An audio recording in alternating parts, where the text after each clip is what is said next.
Dan pada hari ini insyaAllah para jemaah yang dimuliakan, marilah sama-sama kita mengambil iktibar, kita mengamalkan apa yang boleh di dalam bulan Sya'ban yang mulia ini. Kerana banyak sekali kelebihan bulan Sya'ban ini, seperti dalam riwayat-riwayat hadis Nabi sallallahu alaihi wasallam. Dan alhamdulillah pada tahun ini kita dapat berada di dalam bulan Sya'ban yang insya-Allah moga kita sampai ke bulan Ramadan yang tidak lama lagi insya-Allah. Dan bulan Sya'ban ini banyak kelebihan, banyak sekali keistimewaannya. Jika kita tidak peka, maka kita akan ketinggalan pahala dan ganjaran dari Allah Subhanahu wa ta'ala. Para jemaah yang dimuliakan, ada satu hadis Nabi sallallahu alaihi wasallam mafhum baginda, keutamaan bulan Sya'ban di atas semua bulan itu, seperti keutamaan aku di atas semua para nabi.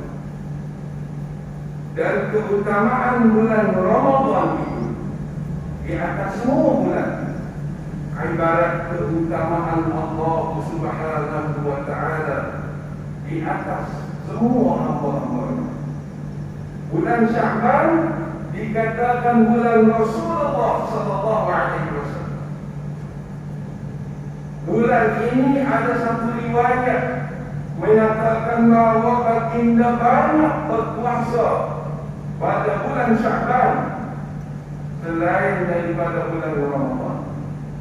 Para jemaah yang dimuliakan, ada satu riwayat daripada Anas bin Malik yang dikatakan sebagai anak angkat baginda, dikatakan sebagai sahabat baginda, dikatakan sebagai seorang suruhan baginda. Beliau telah meriwayatkan satu hadis. Anas bin Malik radhiyallahu anhu meriwayatkan, katanya, sesungguhnya Allah Subhanahu wa ta'ala telah menciptakan laut dari sinar di bawah arah, lalu menciptakan satu malaikat, dan setiap malaikat itu mempunyai dua sayap. Satu sayapnya di bahagian timur, satu sayapnya di bahagian barat.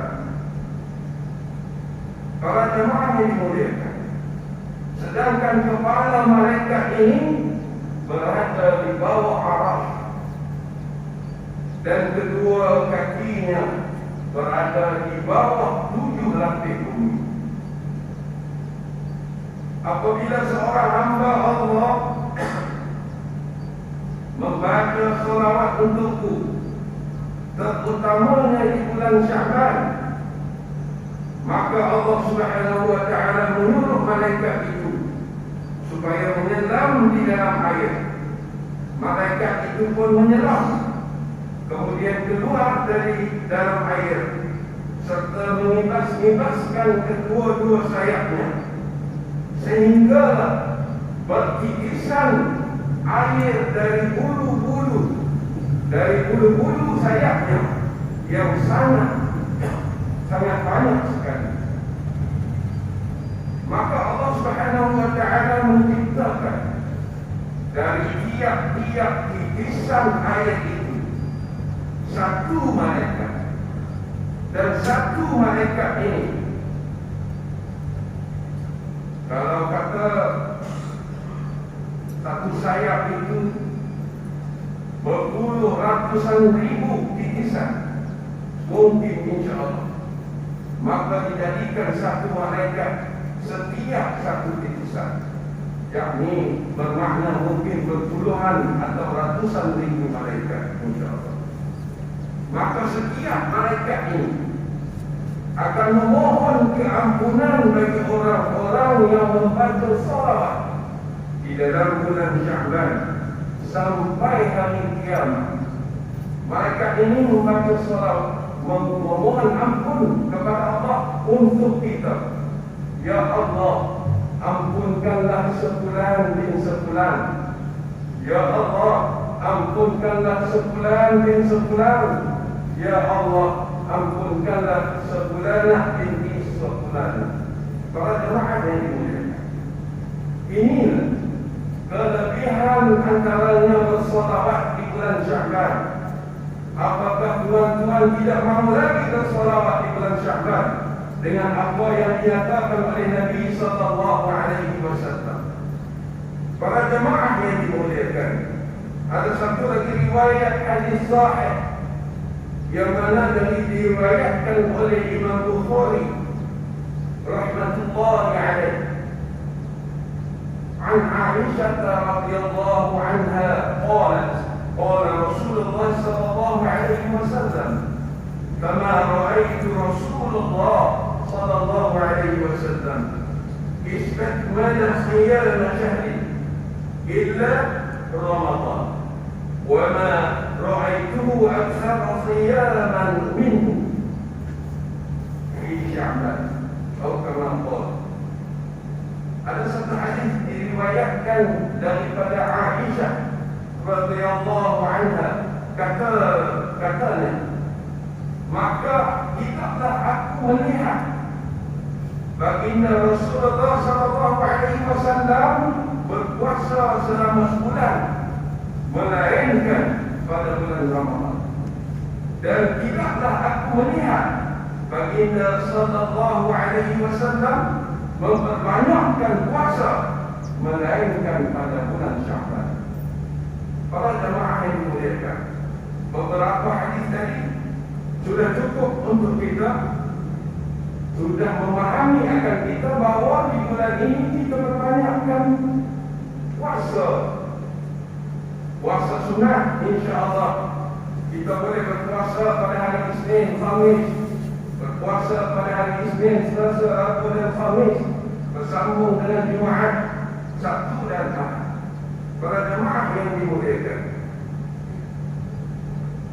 juga di dalam satu hadis Nabi sallallahu alaihi wasallam ada juga menyebut beberapa hadis tentang satu malam di dalam bulan Sya'ban yang begitu istimewa, yaitu pada malam nisfu Sya'ban yang akan kita tetapi insya-Allah pada hari Khamis malam Jumaat yang akan datang insya-Allah. Dan pada malam nisfu Sya'ban ada satu hadis yang sahih riwayat Imam Ibnu Majah. Qala Rasulullah sallallahu alaihi wasallam, "Inna Allah la yattali'u fi lailatin nisf min Sya'ban فيغفر لجميع خلقه إلا لمشرك أو مشاهد."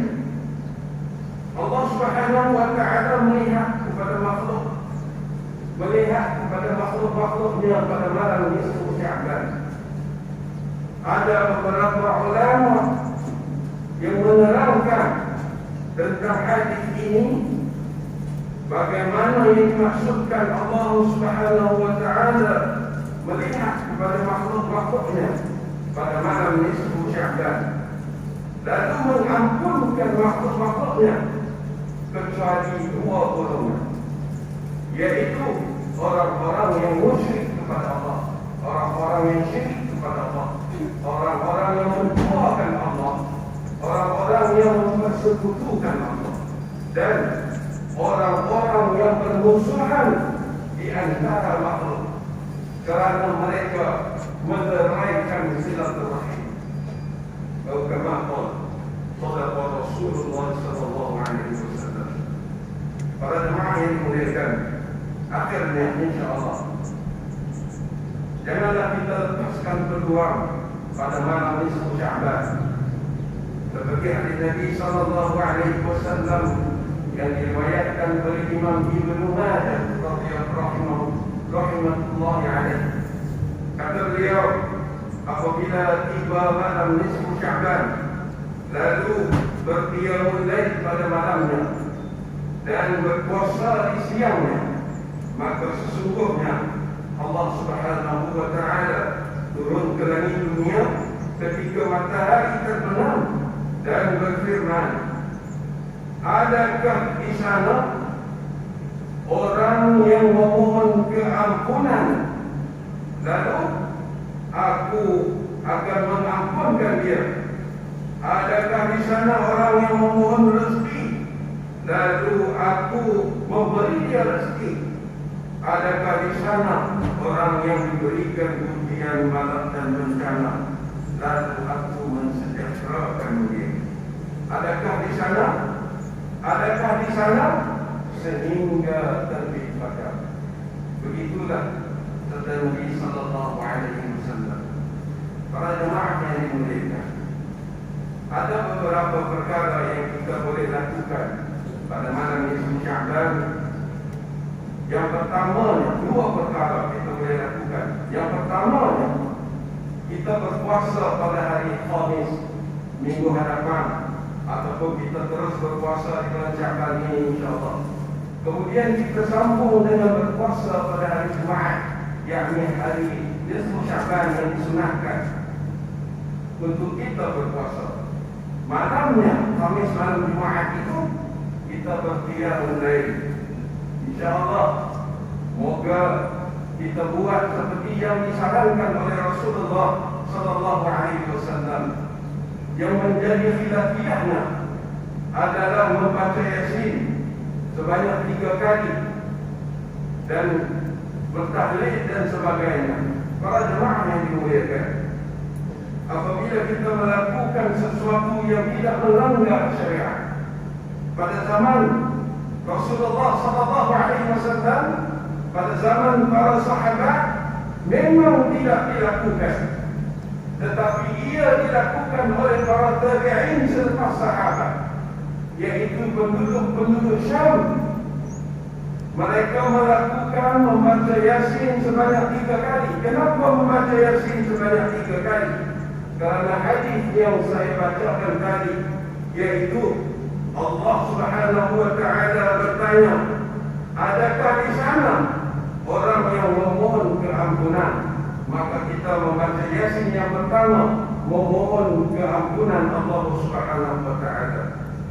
Kemudian Allah bertanya, adakah di sana orang yang memohon rezeki, lalu memberi dia rezeki? Yakni kita berniat dengan Yasin yang kedua untuk memohon kepada Allah memberikan kita rezeki. Dan yang ketiganya, kita memohon kepada Allah kerana Allah di dalam hadis ini telah bertanya, adakah di sana orang yang diberikan ujian balak dan bencana? Dan niat yang ketiganya ialah memohon dijauhkan daripada balak dan bencana. Para jemaah yang dimuliakan rahimahullah ta'ala, sesungguhnya apa yang dilakukan pada malam nisfu Sya'ban, membaca Yasin, dan ada di kalangan kita yang melakukan salat sunat 2 rakaat nisfu Sya'ban, maka ini menjadi khilafiyah tentang salat sunat 2 rakaat. Maka adalah sebaiknya kita lakukan salat sunat mutlak 2 rakaat daripada melakukan salat sunat nisfu Sya'ban yang menjadi khilafiyah di kalangan ulama. Para jemaah yang dimuliakan, marilah sama-sama kita beristiqamah, memperbanyakkan amalan, memperbanyakkan memohon keampunan, memohon atubu ilaih, yakni bertaubat kepada Allah akan segala dosa-dosa kita. A'udzu billahi minasyaitonir rajim. Qauman kana maita فأحييناه وجعلنا له نورا يمشي به في الناس كمن مثله في الظلمات ليس بخارج منها كذلك زين للكافرين ما كانوا يعملون. بارك الله لي ولكم في القرآن العظيم، ونفعني وإياكم بما فيه من الآيات والذكر الحكيم، وتقبل مني ومنكم تلاوته إنه هو السميع العليم. أقول قولي هذا ونستغفره إنه هو الغفور الرحيم.